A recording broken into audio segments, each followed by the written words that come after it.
Hi everyone! Hello people, hello words, and hello Philippines!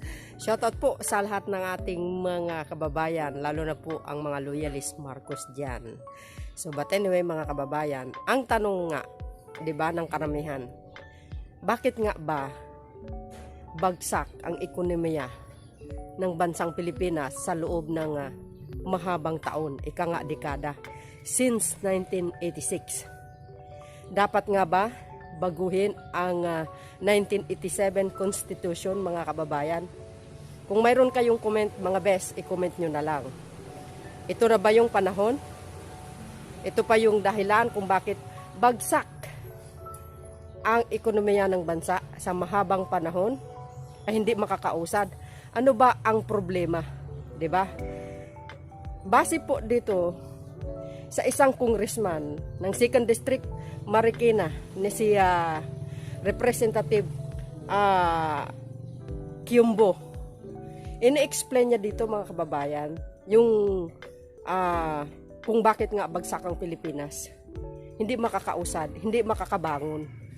Sino po ang dapat ba sisihin?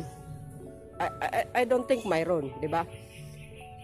Pero sa aking paningin, katulad ng sinabi ko sa live ko, siguro sa namumuno, ika nga, ang admin or ang punong hikutibo, no? Kasi nasa pamumuno po yan eh.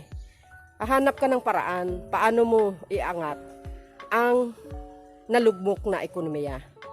Kaya nga, naging pangulo ka eh, kasi alam mo lahat kung anong paraan. So base sa kanyang sinabi, kukot lang natin, ang mahirap lang din talaga sa mga ibang admin na nakaraan, yung masyadong restrict sa mga foreign investor. Wala kasi daw pumapasok. Alam nyo, mayroon siya point dito eh. Gusto ko yung kanyang paliwanag. So para sa akin, dapat talaga din na kung yun ang ikakabuti ng bansang ito para mabago ang lahat, para tayo iuusad o lumago, itong 1987 Constitution. Kayo mga kababayan, kung ano ang opinion nyo dito? Para sa akin, agree po ako dun. Kung nakikita ko naman na kung ikakaganda ba naman ng ating bansa. So, sa ginawa ni Pangulong Marcos Jr., matagal niya nang pinag-aralan po ito, mga kababayan. Nakikita niya saan mang paraan o anong dahilan kung bakit bagsak ang ekonomiya ng bansa sa mahabang panahon. Kaya itong mga state visit niya, ito yung way, no? Para nang sa ganun, maibalik niya sa dating imahe. Alalahanin natin, 19, kumbaga sa pamumuno ni dating Pangulong Marcos Sr., ang rate noon, guys, 8.7 ang GDP, growth ng Pilipinas. 1976, if I'm not mistaken, 8.8 ang taas. So, ibig sabihin, maganda pala yung kanyang pamumuno. So, maraming nagsabi, since 1986, mahabang panahon na wala na. Bumagsak ang Pilipinas. Kulilat po tayo, no?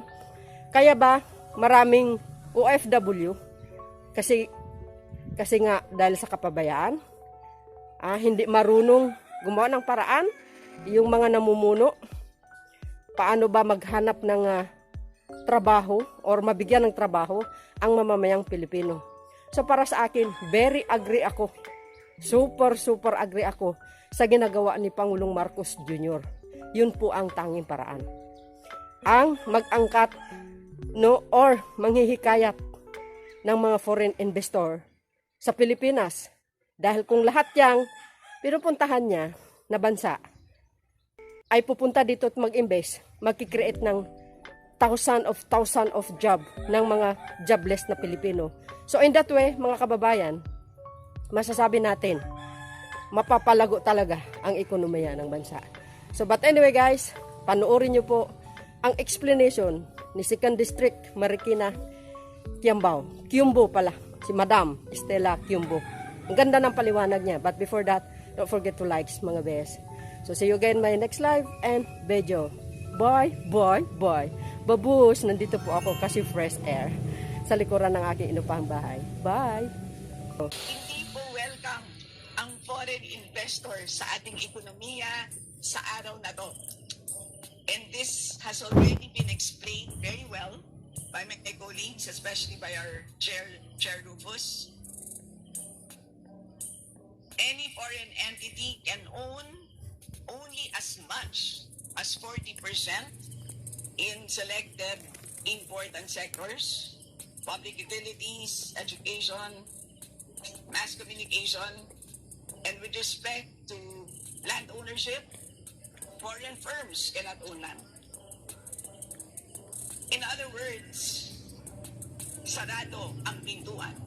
Hindi naman completely sarado, pero definitely hindi siya bukas. Definitely it is not half open. It is only ajar. And as we know, as Filipinos, when the door is not open, pumapasok pa tayo sa loob? Simpleng sagot, hindi.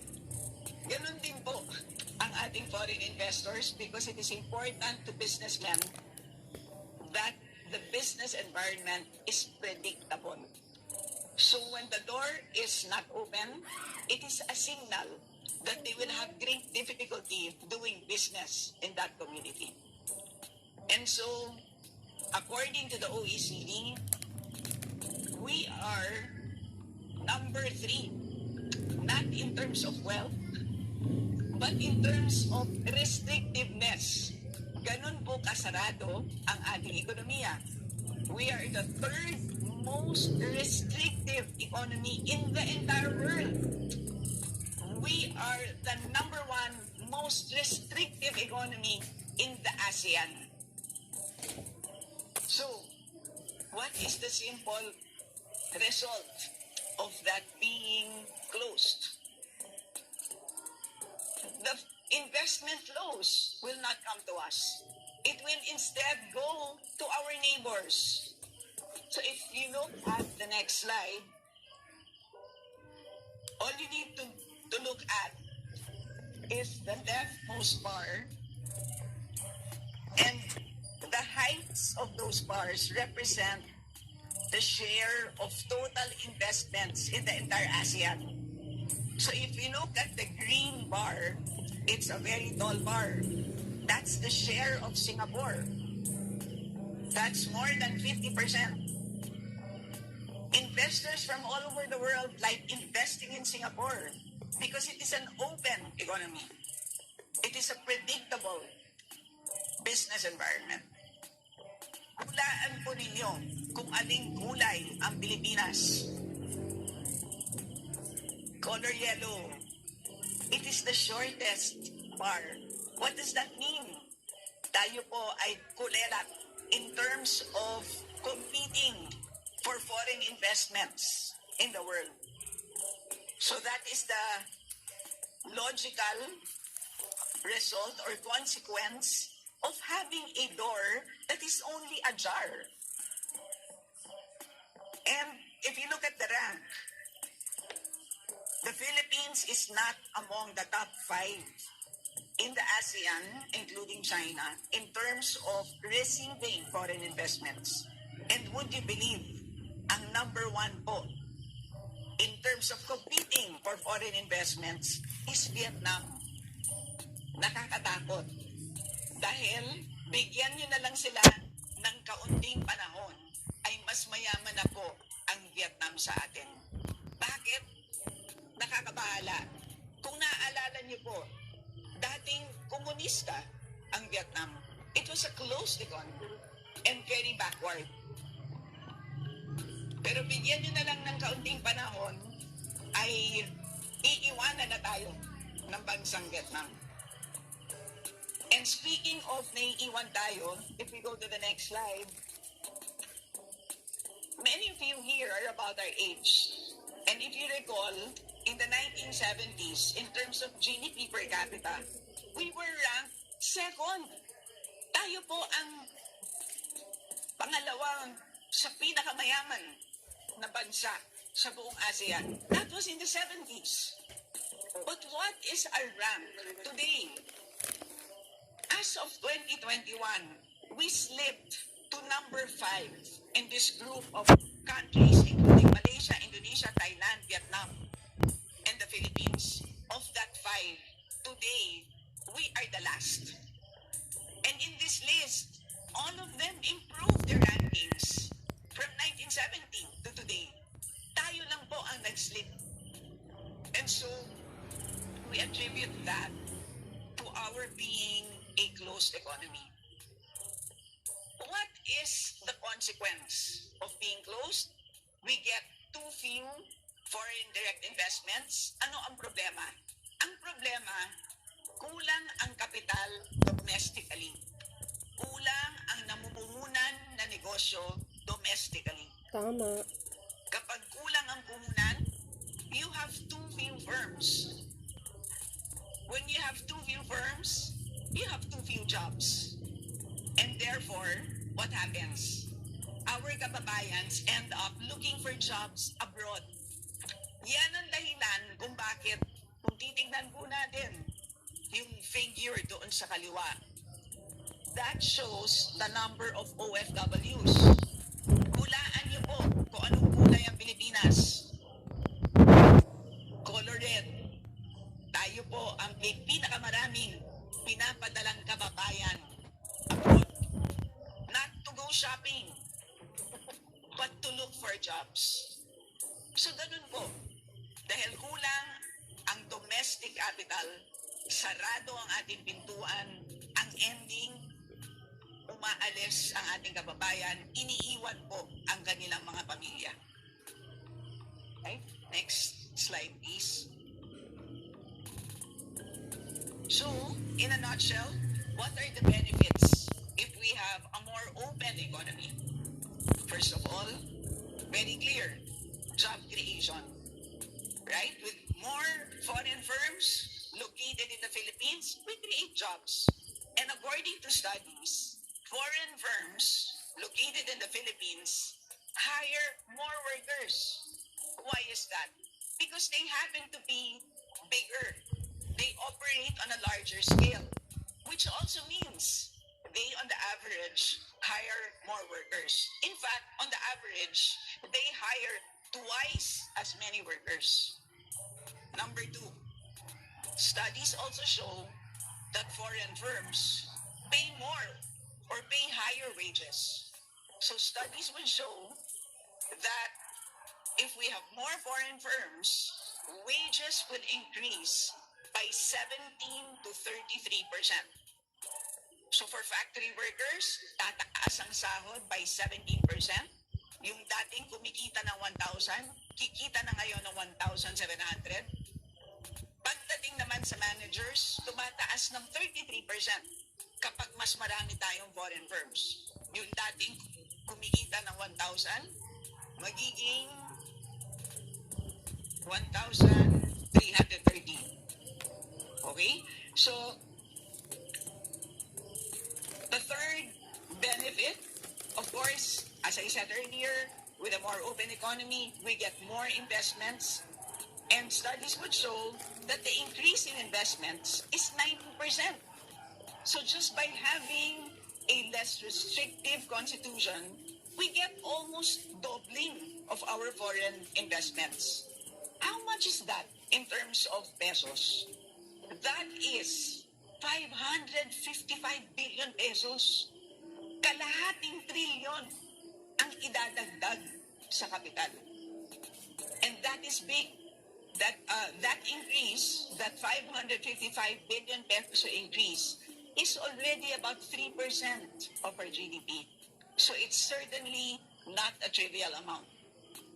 Finally, another benefit, kapag mas maraming daw na foreign firms, gumaganda ang performance ng ating services sector. Right? So all of these, we did not invent. These are all based on studies using actual data. All right, my last slide. What are the 3 top issues? Itong top issues na to, sigurado ako, alam ito ng lahat ng mga congressman dito dahil sila po ay nagko-conduct regularly ng surveys. Tinatanong namin sa ating mga kababayan, ano po ang top 3 problems sa ating buhay? Number two would be providing job. Number two would be the lack of jobs. Kulang sa trabaho or mataas ang unemployment. Which, as we know, can be addressed by increasing foreign direct investments. Number three problem, masyado daw mababa ang kinikita ng workers. So kung may trabaho ka, ang problema naman, mababa ang sahod. Again, this can be addressed directly when you have more foreign firms. Now, what is the valedictorian problem? What is the top problem? It is high food prices. Alam natin na ang problema ngayon, mataas ang presyo ng sibuyas. Naiiyak na tayo dahil sa taas ng presyo ng sibuyas. Hindi lamang dahil dahil sinachop natin ang onions, kaya tayo naiiyak. Naiiyak tayo dahil sa taas ng presyo ng sibuyas. What can opening the economy do to address food prices? Okay. Ang dahilan kung bakit mataas ang presyo ng pagkain, simple law of supply and demand, kulang ang supply. Mas maraming demand kumpara sa supply. Hindi natin alam kung actual supply ang kulang. Kasi pwede rin naman nandyan ang supply, pero tinatago lamang ng mga unscrupulous traders or hoarders or cartels. Whatever it is caused by a lack of supply. What can opening up our borders do? We bring in more firms. And when foreign firms come in, they will definitely look for market opportunities. And the food sector will definitely be number one on their list of market opportunities. Right? So, it's as simple as when we open our borders, we have more firms participating in the food sector, therefore, more supply. With more supply, you will have lower food prices. Number two, when you have new foreign firms, masisira ang diskarte ng mga unscrupulous traders. Why is that? Lahat po ng mga unscrupulous traders, for them to prevail or for their practices to prevail, they all have to band together. Now, when new entrants come in, when you have new foreign firms, and they can supply more at lower prices, that will disrupt the practices of our unscrupulous traders. And they have no choice but to compete with your foreign firms that offer more supply at lower prices. What is the final outcome? Then we will have lower food prices for all. So, I will end there.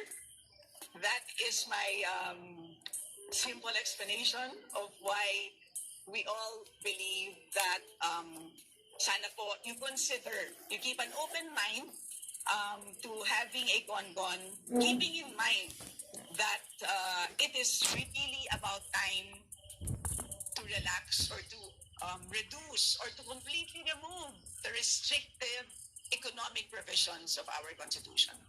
Magandang umaga po.